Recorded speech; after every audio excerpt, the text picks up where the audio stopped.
Buenas tardes. En este nuevo video del Centro de Estudios Cívicos de Córdoba, queremos dedicarnos a analizar en forma breve y simple, como intentamos hacer habitualmente, el concepto de bien común, que ha originado algunas dudas debido a la formulación que prácticamente se repite en los últimos documentos de la Iglesia Católica. Para quienes busquen algún fundamento más sólido, filosófica y teológicamente, pueden consultar, por ejemplo, la obra del doctor Sergio Castaño, profesor de la Universidad Santo Tomás de Aquino de Tucumán, especialmente lo que ha publicado en la revista Prudencio Juris, y también nuestro conocido Camilo Tale, doctor en Derecho y profesor de la Universidad Nacional de Córdoba, en su libro de la filosofía del derecho. Nosotros, para esta exposición breve, vamos a seguir la guía de un trabajo del autor español Barreiro Carámbula, de la editorial Speiro. Intentaremos, como decíamos, exponer en forma simple las enseñanzas del magisterio de la Iglesia sobre el bien común temporal. Esto presenta alguna dificultad debido a las oscilaciones interpretativas que este concepto fundamental, que integra uno de los principios básicos de la doctrina social de la Iglesia, ha sufrido desde las últimas décadas del siglo XIX y especialmente en la segunda mitad del siglo XX, particularmente preocupantes por ciertos enfoques subjetivistas. Esto se ve en particular en ciertos activistas políticos que cubren su cristianismo con un espíritu democrático y su democracia con una visión socialista. Esta experiencia histórica nos hace comprender que la democracia contemporánea no puede servir como elemento definitorio del bien común, mientras que una interpretación del magisterio contemporáneo de la Iglesia, en continuidad con la tradición, muestra inalterado el concepto objetivo del bien común. El compendio de la doctrina social de la Iglesia, del Pontificio Consejo Justicia y Paz, publicado en el año 2004, después de cierto eclipse del concepto fundamental del bien común, le dedica una importante sección como parte de la presentación de los principios que deben regir la doctrina social de la Iglesia. Reitera la afirmación, el compendio, de que ninguna forma expresiva de la sociabilidad, desde la familia, pasando por el grupo social intermedio, la asociación, la empresa de carácter económico, la ciudad, la región y el Estado, hasta la misma comunidad de los pueblos y de las naciones, puede eludir la cuestión acerca del propio bien común, que es constitutivo de su significado y auténtica razón de ser, de su misma subsistencia. Existe un fin natural de la sociedad civil, que es el bien común de todos los integrantes de la colectividad. Es el bien universal que trasciende y al mismo tiempo mantiene todos los bienes particulares.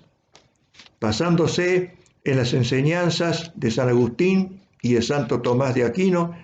Pío XII afirma en el mensaje natalicio de 1942 que dos elementos primordiales rigen la vida social: la convivencia en el orden y la convivencia en la tranquilidad.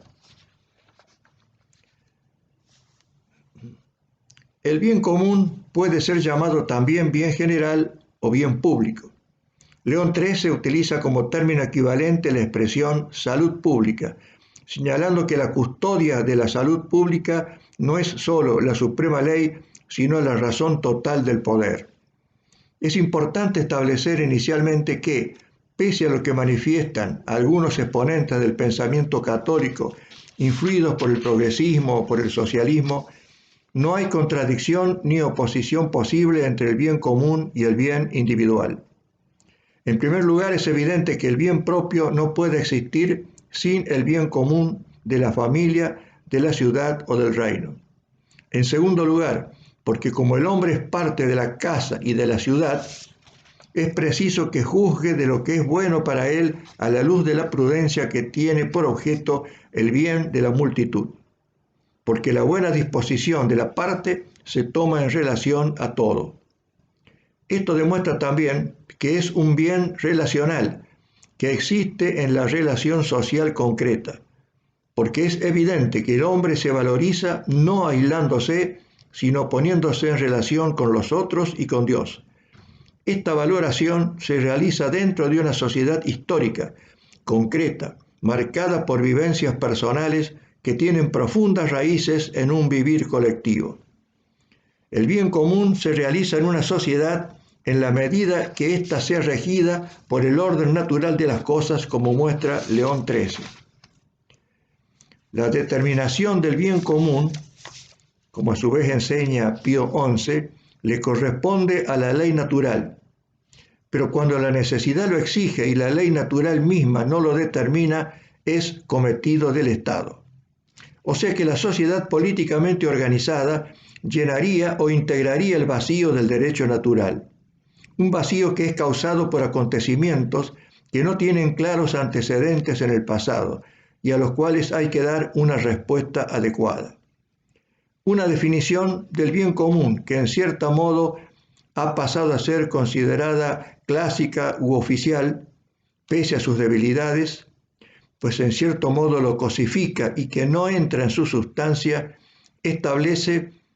que consiste en el conjunto de condiciones de la vida social que hacen posible a las asociaciones y a cada uno de sus miembros el logro más pleno y más fácil de la propia perfección. Esta definición aparece en primer lugar en la Mater Magistra y luego en la Constitución Apostólica del Concilio Vaticano, Gaudium et Spes. En este caso, la crítica que se hace a esta construcción de la frase es que aparece subordinado el bien común al bien particular de los integrantes de la comunidad. Por eso se considera que la mejor definición es la de Pío XI, en Divini Ilus Magistre, documento de 1929, que en el punto 36 dice: el bien común de orden temporal consiste en una paz y seguridad de las cuales las familias y cada uno de los individuos pueden disfrutar en el ejercicio de sus derechos, y al mismo tiempo en la mayor abundancia de bienes espirituales y temporales que sea posible en esta vida mortal, mediante la concorde colaboración activa de todos los ciudadanos. Esta definición es más extensa, pero más precisa y se recomienda, por lo tanto, para evitar cualquier equívoco al respecto. Toda sociedad, al buscar el bien común, busca su perfección. Como dice León XIII, porque la perfección de toda sociedad está en buscar y conseguir aquello para lo que fue instituida, de modo que sea causa de los movimientos y actos sociales, la misma causa que originó la sociedad. Esta enseñanza responde a una afirmación totalmente lógica de Santo Tomás de Aquino, que el fin u objeto de cada criatura es ser complementaria de aquello para la cual Dios la ha creado. Si bien nuestro análisis tiene por objeto el bien común temporal, se debe tener presente que éste siempre debe estar en conformidad con el bien supremo e inmutable que lleva el hombre a su destino eterno, pues Dios en sí mismo es el bien común del hombre. Como enseña León XIII, la sociedad no ha sido instituida por la naturaleza para que la busque el hombre como fin, sino para que en ella y por ella posea medios eficaces para su propia perfección. Entonces, si alguna sociedad buscase solo las ventajas materiales y el culto de la vida de lujo y la abundancia, y se ignorase a Dios o se menospreciase las leyes morales, se desvía lastimosamente del fin que su naturaleza misma le prescribe, mereciendo no ya el concepto de comunidad o reunión de hombres, sino más bien el de una engañosa imitación y simulacro de sociedad. Pío XII, por su parte, explica en el ya citado mensaje de Navidad de 1942: que una doctrina o construcción social que niegue esta interna y esencial conexión con Dios, de todo cuanto se refiere al hombre, o prescinda de ella, sigue un falso camino, y mientras construye por una mano, prepara con la otra los medios que tarde o temprano pondrán en peligro y destruirán su obra. Este venerable pontífice señala en ese mismo documento que la vida social exige de por sí una unidad interior, que solo es posible cuando la sociedad se mantiene fiel a Dios, supremo regulador de todo cuanto al hombre se refiere. Juan 23, a continuación, afirma lógicamente que la paz no puede darse en la sociedad humana si primero no se da en el interior de cada hombre. Es decir, si primero no guarda cada uno en sí mismo el orden que Dios ha establecido. Es evidente que si buscamos la instauración del reino de Dios en la sociedad, primero se tiene que establecer en el alma de cada componente de la sociedad o en un número sustancial de sus miembros. Por su parte, Juan Pablo II, en la encíclica Centésimos Annus, analizando las causas de la caída del comunismo, demuestra cómo una sociedad no puede vivir sin Dios, en el vacío provocado por el ateísmo. Concluye este análisis indicando cómo el reino de Dios tiene que tener un efecto concreto en la vida de la sociedad temporal, iluminando el orden de la sociedad humana, penetrándola con las energías de la gracia. Ahora bien, si por un lado debe existir una clara distinción entre los poderes civiles y eclesiásticos, como se puede ver en el constante magisterio de la Iglesia, por otro lado, no podemos hablar de una separación completa entre la Iglesia y el Estado, porque es natural que ambas colaboren dentro de sus respectivas competencias. Hay importantes distinciones sobre los deberes de los dirigentes de la sociedad política y los deberes de la jerarquía de la Iglesia. Una de las primeras consideraciones es que en una sociedad católica las autoridades civiles deben actuar también como miembros de la Iglesia. Y en una sociedad en que la mayoría de sus miembros no sean católicos, los dirigentes políticos que se proclaman católicos tienen un deber de coherencia y las autoridades eclesiásticas, como ha destacado bien el cardenal Burke, tienen el derecho y el deber de exigirles que cumplan sus deberes en coherencia con la fe que profesan tener. Benedicto XVI señala que junto al bien individual hay un bien relacionado con el vivir social de las personas, que es el bien común. Es el bien de ese todos nosotros, formado por individuos, familias y grupos intermedios que se unen en comunidad social. E insiste en que el tratar de obtenerlo es una exigencia de justicia y de caridad. El compromiso por el bien común, cuando está inspirado por la caridad, tiene una valencia superior al compromiso meramente secular y político. Como todo compromiso en favor de la justicia, forma parte de ese testimonio de la caridad divina, que actuando en el tiempo prepara lo eterno. La acción del hombre sobre la tierra, cuando está inspirada y sustentada por la caridad, contribuye a la edificación de esa ciudad de Dios universal, hacia la cual avanza la historia de la familia humana. Esta edificación de la ciudad de Dios, de clara matriz agustiniana, es parte de la instauración del reino social de Cristo. El concepto de bien común, en su esencia, es estático e incambiable, debido a que la naturaleza humana y como consecuencia la ley natural son permanentes. Como enseñaba León XIII en Immortale Dei, el poder político ha sido establecido por el Supremo Creador para regular la vida pública según las prescripciones de aquel orden inmutable que se apoya y es regido por principios universales, para facilitar a la persona humana, en esta vida presente, la consecución de la perfección física, intelectual y moral, y para ayudar a los ciudadanos a conseguir el fin sobrenatural, que constituye su destino supremo. Pío XII a su vez señalaba que a pesar de los cambios y transformaciones históricas, el fin de toda vida social permanece idéntico, sagrado y obligatorio: el desarrollo de los valores personales del hombre como imagen de Dios,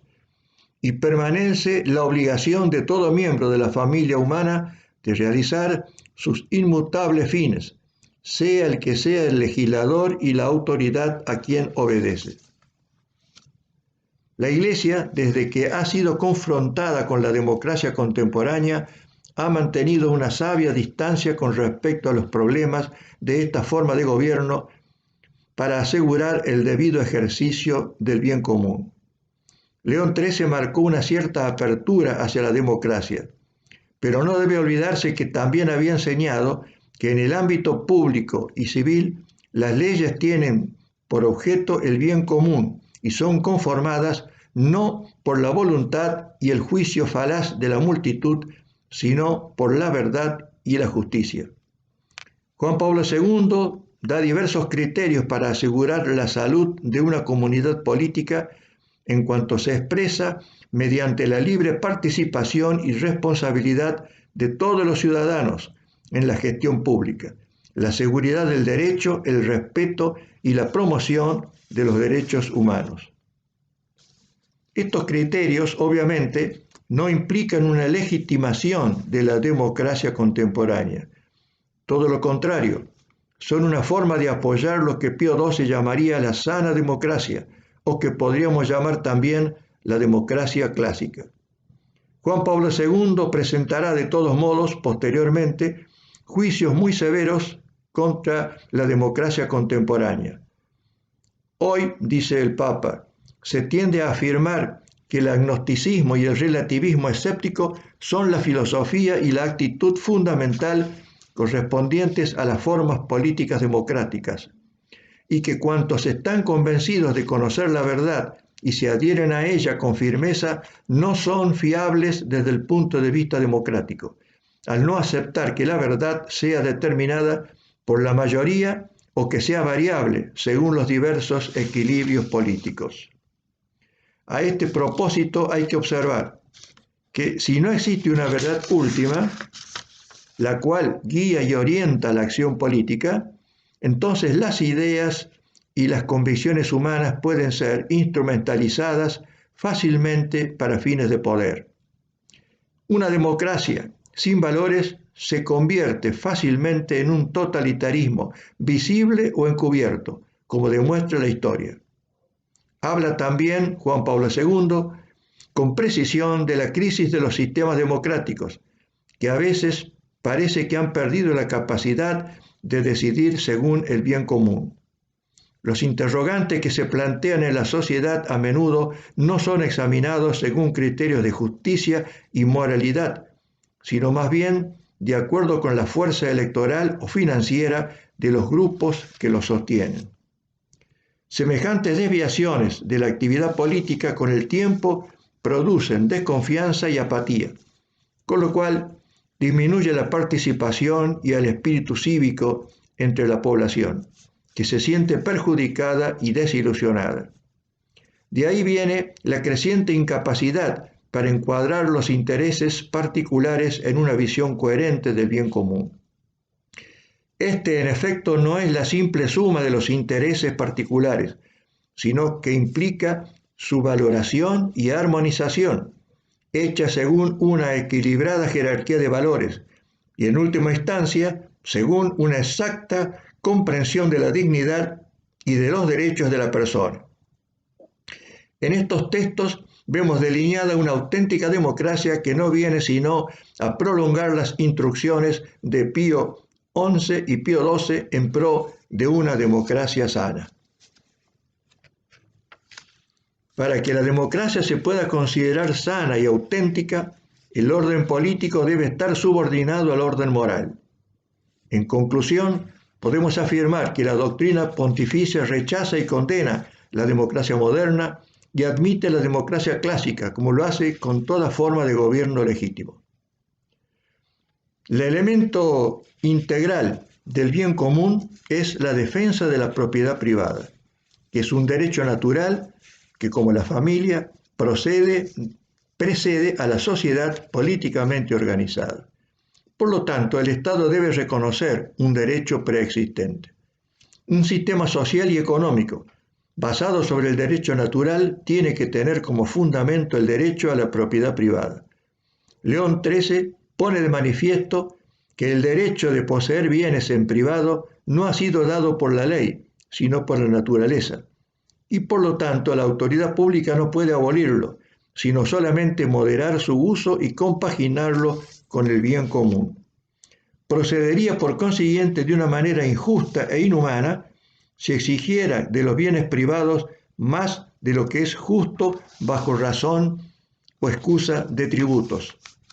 La autoridad pública puede establecer, examinada la verdadera necesidad del bien común y teniendo siempre presente la ley, tanto natural como la divina, lo que es lícito y lo que no lo es, a los poseedores en el uso de sus bienes.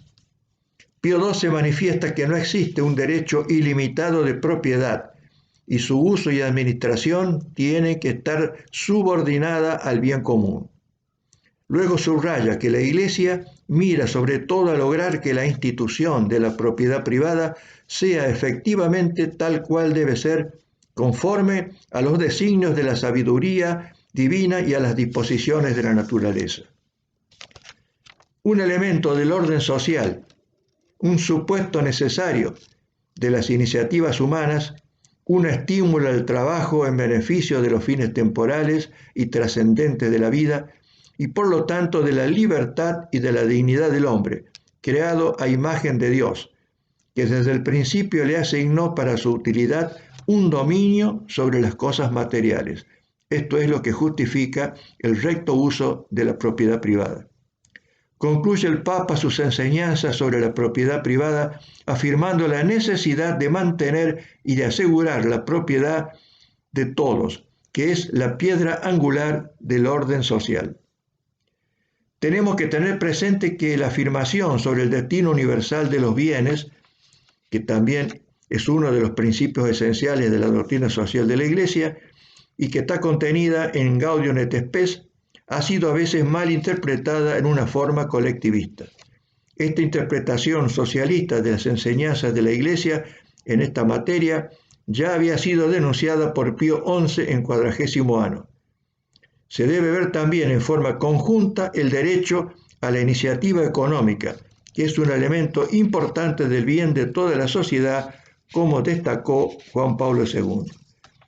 De esta manera, en forma sintética, como solemos hacer en estos videos, hemos tratado de profundizar un poco en el recto concepto de este importante principio clásico de la Iglesia, que es el bien común.